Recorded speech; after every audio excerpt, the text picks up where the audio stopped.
নমস্কার, আপনাদের হচ্ছে সংবাদ পরিবর্তন। আজ আমাদের সাংবাদিক পৌঁছে গিয়েছিল এয়ারপোর্টে। Airport authorities of India, SCST employees welfare association Kolkata airport দ্বারা আয়োজিত করা হয়েছিল বাবা সাহেব ভীমরাও আম্বেদকরের 134তম জন্মবার্ষিকী।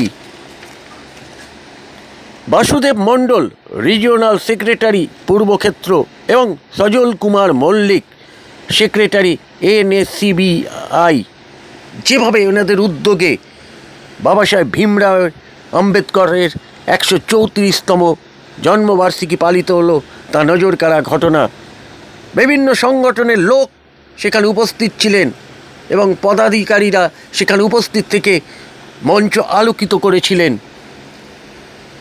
বাবা সাহেব ভীমরাও আম্বেদকরের একজন বক্তা স্মৃতিচারণ করলেন। উপস্থিত ছিলেন শ্রী অলোক রঞ্জন বিশ্বাস সভাপতি NSCBI airport, Shri Gopal Udhari regional সভাপতি থেকে আরম্ভ করে একে একে বিশিষ্ট কর্ণধারেরা এবং দ্য ফ্রেঞ্চ মিশনকে প্রায় 20,000 টাকার একটি চেক তুলে দিলেন। যেভাবে তা নজিরবিহীন ঘটনা, তাই নজর রাখুন কি বলছেন বাসুদেব মণ্ডল।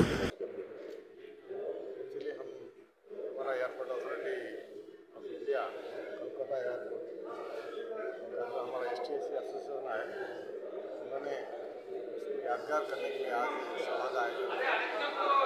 सभा में अम्बेडकर जी का भारत के संविधान के प्रति, देश के प्रति उनका जो उत्सर्गीकृत सेवा, उनका उत्सर्गीकृत कंट्रीब्यूशन, उसको याद किया गया। सभी स्टाफ हमारा ऑफिसर इसमें भाग लिया। 134तम जन्मदिन को सफल करने के लिए हमारा प्रिय जितना ही स्टाफ कर्मचारी योगदान किए, सभी ने आज श्रद्धांजलि दिया। उनका गुण को यादगार करने বাবা সাহেব ভীমরাও আম্বেদকর যে সংবিধান রচনা করে গেছিলেন, বর্তমান সময়ে বর্তমান রাজনীতি সেই সংবিধান কি মানা হয় বলে আপনি মনে করছেন? तो मैं ऑनरेबल एयरपोर्ट डायरेक्टर साहब को रिक्वेस्ट, मेरे से उत्तर उसका आशा करना ठीक नहीं है। संविधान ठीक है, संविधान को अपना दायरा में काम हो रहे हैं। संविधान का सारी स्तंभ सजाग है। Executive, judiciary and legislative and press, both pillar of democracy सारी सहयोग में मिलजुल के, सारी का कोऑर्डिनेशन में, सारी का हिस्सा में देश का डेमोक्रेसी आगे बढ़ रहा है। अच्छा सर, आपने अपने भाषण में बोला कि भीमराव अम्बेडकर प्रधानमंत्री होते तो देश का तकदीर बदल जाता, ऐसा क्यों लगता है आपको? ये मेरा एक व्यक्तिगत भावना था।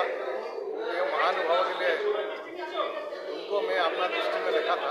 मैं अपना एक व्यक्तिगत भावना था जिसको मैं व्यक्त किया, होने से अच्छा होता है। अच्छा, उनमें तो कोई क्वालिफिकेशन का कमी नहीं था, तो आपको क्या लगता है उनको प्रधानमंत्री बनने क्यों नहीं दिया गया? कौन है कि नहीं? तो उस समय का राजनीतिक कुछ सोच का होगा, कुछ विचार होगा, उसमें हम इतिहास का पीछे क्यों जाएगा। ये एक व्यक्तिगत भावना। Thank you sir. আপনারা কত বছর বাবা সাহেব ভীমরাও আম্বেদকরের জন্মদিন অর্থাৎ সেলিব্রেশন পালন করছেন এখানে? আমরা আমাদের যখন অ্যাসোসিয়েশন এখানে তৈরি হয়েছে তখন থেকেই করে আসছেন। আগে যারা ছিলেন তারাও করেছে। আমি আজকে দীর্ঘ 25 বছর ধরে যুক্ত আছি। রিজিনাল সেক্রেটারি হিসেবে প্রায় 15 বছর ধরেন। তখন থেকে প্রত্যেক বছর আমরা বাবা সাহেবের জন্মবার্ষিকী পালন করি। আর আমরা দিনের দিন এখানে মালা দিয়ে শ্রদ্ধার্ঘ্য জ্ঞাপন করে আমরা ধর্মতলায় airport authority of India SCST employee welfare অ্যাসোসিয়েশনের তরফ থেকে, যেখানে সেন্ট্রাল বাবা সাহেবের মূর্তি আছে, স্ট্যাচু আছে, সেইখানে আমরা মালা দিতে যাই এয়ারপোর্ট অথরিটির তরফ থেকে। এবং তারপরে আমরা বাবা সাহেবের অ্যানিভার্সারি করি, জন্মজয়ন্তী করি কোনো একটা সুইটেবল ডেট থেকে। প্রত্যেক বছর এইভাবে হয়। দিনের দিন যেহেতু সব জায়গায় ব্যস্ত থাকে, সবাই, ওই জন্য দিনের দিন আমরা বড় প্রোগ্রাম করি না। আজকে মূলত কে কে আসবেন আপনাদের এখানে? আজকের আমাদের এইখানে বাবা সাহেব আমাদের এয়ারপোর্ট ডাইরেক্টর আসবেন, রিজিওনাল এজুডি ডাইরেক্টর আসবেন, আর আমরা প্রত্যেক বছর সোশ্যাল ওয়ার্কারের জন্য কিছু অ্যাসনের তরফ থেকে দান করি।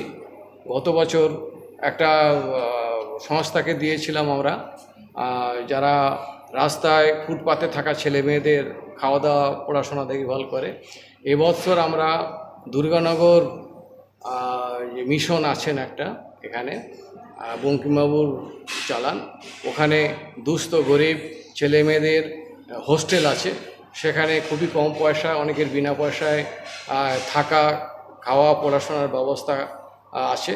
তো তাকেও আমরা সেখানে এবছর 20,000 টাকা আমরা আমাদের আসনের তরফ থেকে দেব। তিনিও আসবেন, বঙ্কিমবাবু। আচ্ছা দাদা, আপনার নামটা?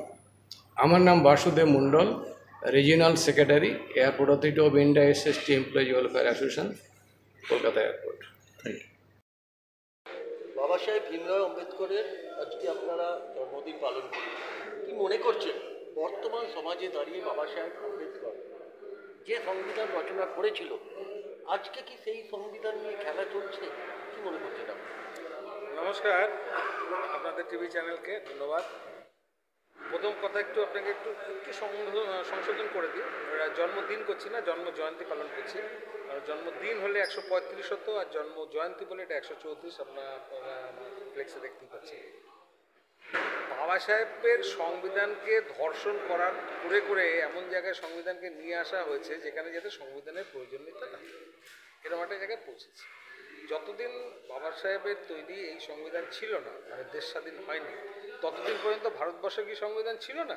ভারতবর্ষের সংবিধান ছিল, কিন্তু সেটা ছিল ব্রাহ্মণ সংস্কৃতির উপর ভিত্তি করে মনুসংহিতা।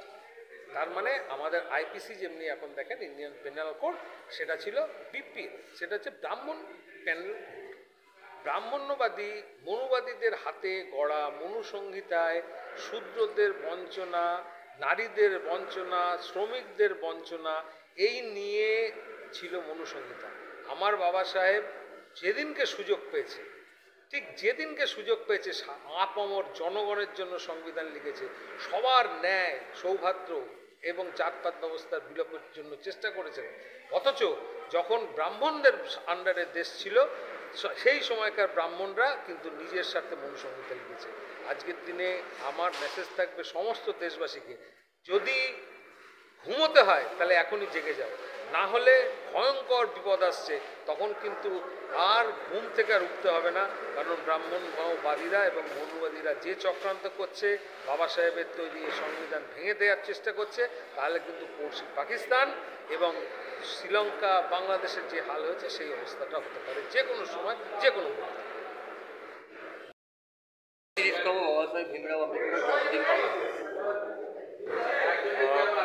ভারতরত্ন বাবা সাহেব আমাদের অন্নদাতা ডক্টর বি আর আম্বেদকরের আজকে 134তম জন্মবার্ষিকী আমরা AI airport SC employees association তরফ থেকে পালন করলাম।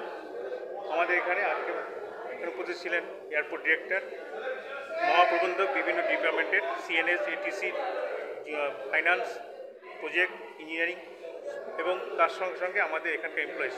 আমরা যথেষ্ট সাড়া পেয়েছি, মানে প্রত্যেকেই বেশ স্বতঃস্ফূর্তভাবে আমাদের এই প্রোগ্রামে যোগদান করেছেন এবং অনুষ্ঠান শেষ পর্যন্ত এরা থেকে গেছেন। এই জন্য আমরা সকলের কাছেই ভীষণভাবে আন্তরিকভাবে আমরা এদেরকে অভিনন্দন জানাচ্ছি এবং আশা করব আমরা আগামী দিনেও এদের কাছ থেকে সহযোগিতা পাবো। যেভাবে আমরা সকলের কাছ থেকে যে সহযোগিতা পেয়েছি সেই জন্য আগামী দিনে থাকে। এবং আমরা তার সঙ্গে একটা বিশেষভাবে বলা দরকার যে আজকে আমরা এই অনুষ্ঠানের মাধ্য দিয়ে আমাদের এক সমাজ দরদি, দলিত দরদি, সমাজ সংস্কারক শ্রী বঙ্কিম বিশ্বাস মহাশয়কে আমরা আমাদের মাঝখানে পেয়েছিলাম এবং উনি এক মানে দীর্ঘদিন ধরে এই সমাজকে কী করে আপলিফ্ট করা যায় সেই প্রচেষ্টায় রয়েছেন। উনি একটা বৃহৎ সংস্থা চালাচ্ছেন দ্য ফ্রেন্ডস মিশন বলে, এবং আমরা এই ফ্রেন্ডস মিশনকে আজকে 20,000 টাকা দান করে নিজেদেরকে গর্ববোধ করছি। এই বলে আজকে প্রোগ্রাম নামটা। আমার নাম অলোক রঞ্জন বিশ্বাস, আমি মেট্রো ডিভিশনের প্রেসিডেন্ট এবং আজকে সভাপতি। বাবা সাহেব ভীমরাও আম্বেদকরের 134তম ১৫তম জন্মদিবস উপলক্ষে আপনারা ফ্রেন্ড মিশনের তরফ থেকে আপনারা কি কি কাজ করে থাকেন? আমরা সাধারণত যেটা করি, কারণ আমরা সব গ্রাম বাংলা থেকে এসেছি, তো আমাদের যখন শহরে যখন এসেছিলাম তখন আমাদের খুব অসুবিধা হতো। সেই অসুবিধা যাতে আমাদের না পায় আমাদের পরবর্তী জেনারেশন, সেই জন্য আমরা একটা হোস্টেল তৈরি করেছি ওখানে। এবং সেই হোস্টেলে দূর দূরান্ত ছেলেরা, মানে ওয়েস্ট বেঙ্গলের বিভিন্ন জেলার থেকে সমস্ত ছেলেরা ওখানে আমাদের বিনা পয়সা রাখি। এটা আমরা একটা pay back to the society, আমাদের প্রধান মোটোটা হচ্ছে pay back to the society. এটা কোথায় আপনাদের ফ্রেন্ড মিশনের এটা কোথায় করেছেন? এটা দুর্গানগরে। এই অনুদানটা পেয়ে কেমন লাগলো? এটা খুব ভালো লাগলো আজকে এসে। কি বলবেন ইনাদের যারা মানে আজকে আপনার দিয়েছে সহযোগিতা করে যারা এয়ারপোর্টে দিলেন তাদেরকে উদ্দেশ্যে আপনি কি বলবেন? এদের তো খুবই ভালো লাগলো, এরা যে সমাজ সেবামূলক কাজ করছে, এদের আমাদের যে অনুদানটা দিল সেটা একটা সমাজ সেবামূলক কাজেরই এটা, pay back to the society. এই জন্য এদের ধন্যবাদ আমাদের তরফ থেকে। আপনার নামটা? আমার নাম অতুল কৃষ্ণ শিকদার, আমি রেড সেশনের চেয়ারম্যান।